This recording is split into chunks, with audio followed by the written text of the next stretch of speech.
Pukul 6 waktu Indonesia Tengah. RRI ND menyiarkan Warta Berita.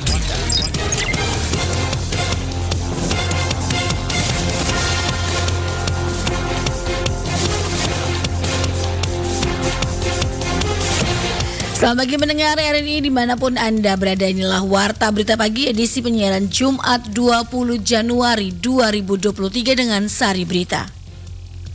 Perhimpunan Mahasiswa Katolik Republik Indonesia PMKRI dan Himpunan Mahasiswa Islam HMI Cabang ND gelar aksi unjuk rasa menuntut Kepolisian Resort ND mengusut tuntas dugaan korupsi dana hibah KONI Cabang ND senilai 2,1 miliar rupiah. Badan Pengawas Pemilu Bawaslu Kabupaten Flores Timur membuka posko pengaduan masyarakat terkait pencatutan nama dalam Sipol guna mencegah terjadinya pelanggaran dalam tahapan pendaftaran partai politik calon peserta pemilu tahun 2024. Bersama saya Femi Sari Ora, inilah berita selengkapnya.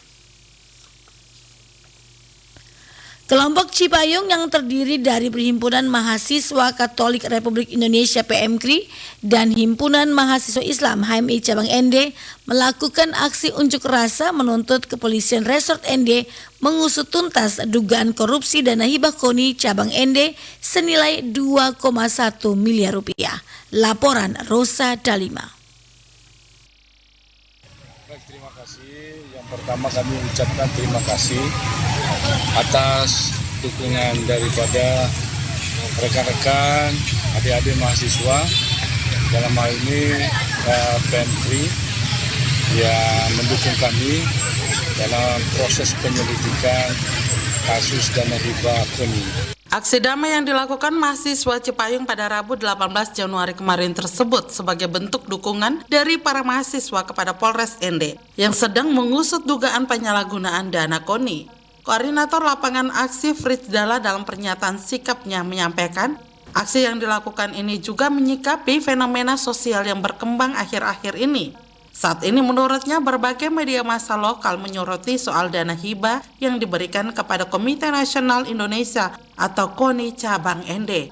Dari dasar itulah PMKRI Cabang ND dan HMI Cabang ND melakukan aksi demonstrasi dalam upaya mendukung kinerja kepolisian untuk menuntaskan penyelidikan dugaan penyelewengan dana KONI tersebut. Selain itu mereka juga mendesak Polres ND agar dalam penanganan kasus lebih transparan kepada seluruh masyarakat dan menuntut Polres ND bersifat netral dalam menangani kasus tersebut tanpa adanya tekanan dari siapapun. Wakapolres ND Kompol Ahmad kepada sejumlah awak media usai menerima pernyataan sikap dari kelompok Cipayung mengatakan berkomitmen untuk mengusut tuntas kasus tersebut.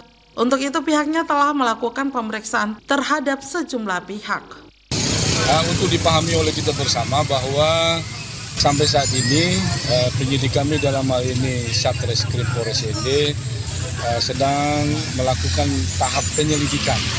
Ini untuk dipahami tahap penyelidikan dan sudah dilakukan pemeriksaan pengambilan keterangan beberapa saksi terkait dengan kasus ini, maka ini tetap berproses. Lebih lanjut, Kompol Ahmad juga kemukakan sedikitnya akan ada 14 saksi dari 14 cabang olahraga yang akan dipanggil oleh Satreskrim Polres ND dan akan melakukan pemeriksaan secara maraton oleh penyidik. RRI ND Rosa Dalima melaporkan. Badan Pengawasan Pemilu Bawaslu Kabupaten Flores Timur membuka posko pengaduan masyarakat terkait pencatutan nama dalam Sipol guna mencegah terjadinya pelanggaran dalam tahapan pendaftaran partai politik calon peserta pemilu tahun 2024. Laporan Fernanda Garus.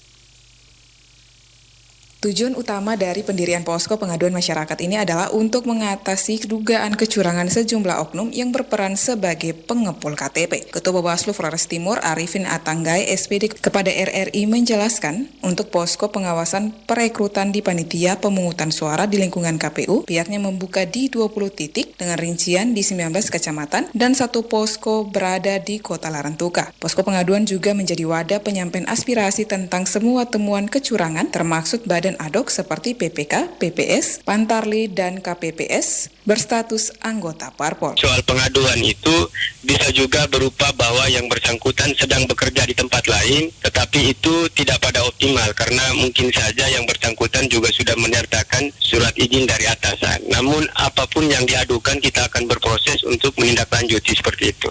Tentunya sesuai dengan prosedur yang ada. Berdasarkan Undang-Undang Nomor 7 Tahun 2017 dijelaskan, pemilu memerintahkan Bawaslu untuk melakukan pencegahan dan sengketa proses pemilu. Sejauh ini Bawaslu Kabupaten Flores Timur sudah menerima beberapa pengaduan masyarakat. Pihaknya juga telah meneruskan pengaduan tersebut kepada KPU karena keputusan akhir menjadi kewenangan dari KPU Flores Timur. Jadi rangkaian ini kami sudah buka aduan, jadi semua masyarakat boleh mengadukan ke posko dan di 19 kecamatan termasuk di titik di Kota Larantuka Bawaslu Kabupaten Flores Timur kami sudah membuka nomor kontak, masing-masing kecamatan memiliki nomor kontak pribadi-pribadi agar yang mengadu bisa melalui nomor pesan WA dan itu kita berproses untuk selanjutnya dikirim ke Bawaslu Kabupaten dan selanjutnya kita berproses sesuai aturan kita akan menyampaikan kepada Komisi Pemilihan Umum. Arifin menjelaskan Bawaslu terus melakukan sosialisasi kepada masyarakat serta menghimbau juga kepada para ASN dan anggota TNI atau Polri untuk memastikan tidak adanya pencantuman nama anggota atau pegawai di instansi terkait sebagai anggota atau pengurus partai politik. Jika kemudian ditemukan nama yang seharusnya tidak terdaftar, yang bersangkutan dapat melaporkan hal tersebut kepada Bawaslu. RRI ND Veranda Garus melaporkan. Pengembangan pariwisata di Kabupaten Ngada hanya bisa dikerjakan dengan kerja keras untuk dapat menarik wisatawan agar dapat berkunjung. Selengkapnya Ferry Soo melaporkan. Kabupaten Ngada sangat kaya akan keindahan alam dan tradisi leluhur yang dapat menarik wisatawan untuk datang berkunjung dan menghabiskan masa liburan mereka. Selain terkenal dengan keindahan alam dan budaya, Kabupaten Ngada juga menawarkan iklim yang sejuk dan hangat serta cocok dijadikan sebagai tempat bepergian bersama sahabat maupun keluarga, baik berjalan kaki menuju tempat wisata maupun berkendaraan mengelilingi hamparan perkebunan dan savana yang memukau. Walau ancaman krisis ekonomi membayangi tahun 2023, tetapi pemerintah daerah Kabupaten Ngada optimis bahwa pengembangan pariwisata akan berjalan dengan baik. Pembenahan dan peningkatan fasilitas pendukung pariwisata terus diperbaiki agar bisa memberikan pelayanan yang terbaik bagi siapa saja yang datang berkunjung, terutama destinasi wisata yang selama ini menjadi primadona wisatawan domestik maupun mancanegara. Wakil Gubernur NTT Yosep Ndaisoi saat mengikuti acara adat di Kabupaten Ngada baru-baru ini menjelaskan bahwa ketersediaan pendukung pariwisata wajib disiapkan dengan baik agar kebutuhan wisatawan dapat terpenuhi secara sempurna sehingga siapapun yang datang ke Kabupaten Ngada untuk berlibur merasa betah dan puas ketika menikmati pesona alam dan budayanya. Karena pariwisata itu memberikan mata rantai pasok yang sangat luar biasa. Pariwisata itu apa? Pari itu berkali-kali, wisata itu orang yang jalan berkali-kali. Mengapa? Orang datang, dia pakai apa? Dia makan apa? Tidur di mana? Dia beli apa? Kemudian dia pulang tuh oleh-olehnya apa? Itulah pariwisata. Kemudian mata rantai pasok tuh kita mau makan apa? Jangan sampai telurnya ambil dari Surabaya. Masa kita orang ada tidak bisa bikin telur? Kemudian beras. Masa kita tidak ada beras? Jagung, masa kita mesti ambil dari luar? Ayam mesti ambil dari Brasil? Tidak bisa. Mata rantai pasok itulah yang harus disiapkan oleh orang Ngada. Pemerintah daerah dan masyarakat Kabupaten Ngada sangat siap dalam menyambut dan melayani wisatawan yang datang dengan suguhan atraksi budaya yang unik dan menarik serta keindahan alam yang mempesona dan memanjakan mata untuk lebih lama berlibur. RRI ND Ferry Soo melaporkan. Anda sedang mendengarkan Warta Berita Produksi RRI ND. Kepala Dinas Pendidikan dan Kebudayaan Kabupaten ND meminta semua pihak untuk mendukung profil pelajar Pancasila dalam kurikulum Merdeka Belajar. Laporan selengkapnya disampaikan Lady Badin. Kepala Dinas Pendidikan dan Kebudayaan Kabupaten ND Mensitiwe meminta semua pihak khususnya orang tua, guru dan yayasan pendidikan bersatu menyukseskan program Merdeka Belajar di mana salah satu tujuan dari Merdeka Belajar itu adalah membentuk karakter pelajar Pancasila. Demikian yang disampaikan Kadis Pedanka Kabupaten ND tersebut dalam kegiatan serah terima gedung sekolah baru dari Dinas Pendidikan dan Kebudayaan Kabupaten ND kepada Yayasan Bina Insan Sukses Mandiri atau BISMA yang mewadahi sekolah RA Al-Fatih pada Kamis 19 19 Januari 2023. Dijelaskan Men-City-W, pembangunan gedung RA Al-Fatih ini merupakan kolaborasi antara pemerintah Kabupaten ND dan DPRD ND, di mana pembangunannya menggunakan dana aspirasi dari anggota DPRD ND yakni Haji Hasbullah M. Beru dan Hairul Anwar. Secara karakter itu akhlak moral. RA ini berbasis agama, saya yakin kekuatan akhlaknya sudah luar biasa yang sudah ditambahkan lagi kepada Bapak Ibu guru, terutama Ibu Kepala Sekolah dan Ketua Yayasan. Sebagai dinas teknis sangat berterima kasih karena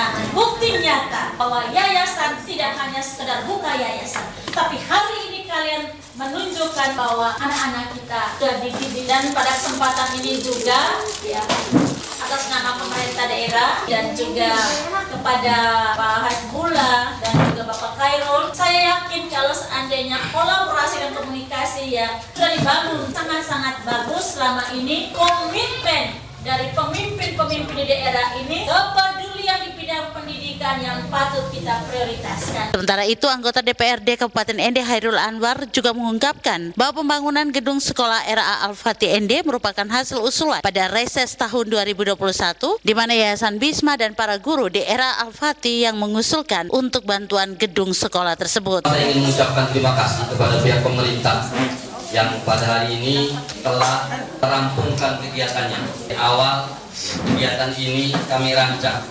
Ini adalah usulan dari reses yang kami lakukan di tahun 2021.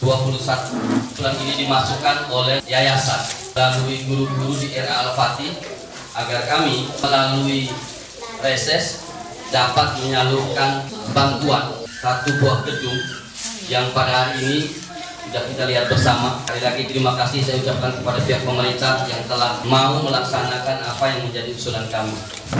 Hairul Anwar mengungkapkan harapannya agar kolaborasi ini bisa terus berlangsung dan gedung sekolah RA Al-Fatih ini dapat dimanfaatkan dengan baik untuk mendidik generasi bangsa lebih maju dan berprestasi. RRI ND Lady Badin melaporkan.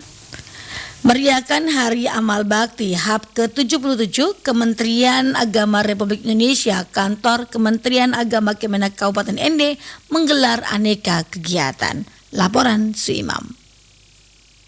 Kepala Kantor Kementerian Agama Kemenak Kabupaten ND, Dr. Andus Nikolaus Nuka, kepada RRI di ruang kerjanya Kamis 19 Januari 2023 mengatakan, adapun kegiatan merayakan Hari Amal Bakti HAP ini untuk di Kabupaten ND, yaitu tanggal 3 Januari kemarin, telah dilaksanakan apel akbar untuk memperingati hari lahirnya Kementerian Agama RI yang ke-77 bertempat di SMAK Negeri Santo Thomas Morus ND. Dijelaskan, pada tanggal yang sama juga telah dilaksanakan apel akbar, dilanjutkan dengan acara pembukaan kegiatan HAP tingkat Kabupaten ND dengan titik poin kegiatan startnya selama 2 bulan lebih dari 3 Januari sampai 1 Maret 2023. 6 tahun setelah Indonesia Merdeka, Kementerian Agama hadir, maka kami punya SOP untuk ND, pembukaannya HAP pada saat 3 Januari, lalu kegiatan sampai tanggal 1 Maret, puncak penutupan HAP bertepatan dengan hari ulang tahun Kementerian Agama Kabupaten ND. Lanjut, Nikolaus Nuka menuturkan, sejumlah kegiatan menyemarakan HAP ke-77 ini, diantaranya gerak jalan sehat, kerukunan bersama sudah dilakukan, olahraga voli dan tenis meja sementara berjalan. Kegiatan Anjang Sana terbagi dalam 2 kelompok, yaitu untuk kelompok Dharma Wanita sudah mengunjungi Panti Asuhan SLB IPND dan Pondok Pesantren Dao ND. Sedangkan untuk kelompok Kantor Kemenak Kabupaten ND akan melaksanakan Anjang Sana pada Februari mendatang di 3 titik, antara lain SLB IPND, Pondok Pesantren Dao ND, serta Yayasan Bruder Alma ND. Kemudian kegiatan bakti sosial membersihkan rumah ibadah, titik lokasinya di Masjid Nurul Hidayah Agung ND, Gereja Santo Yosef Onekore ND, Gereja Gemit Shalom ND, dan Pura. Yang lain itu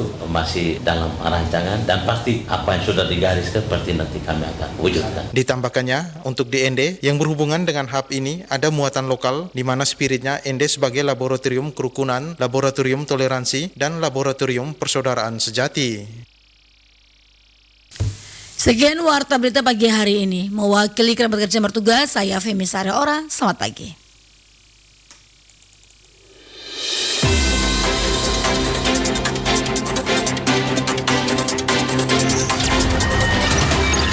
Terima kasih.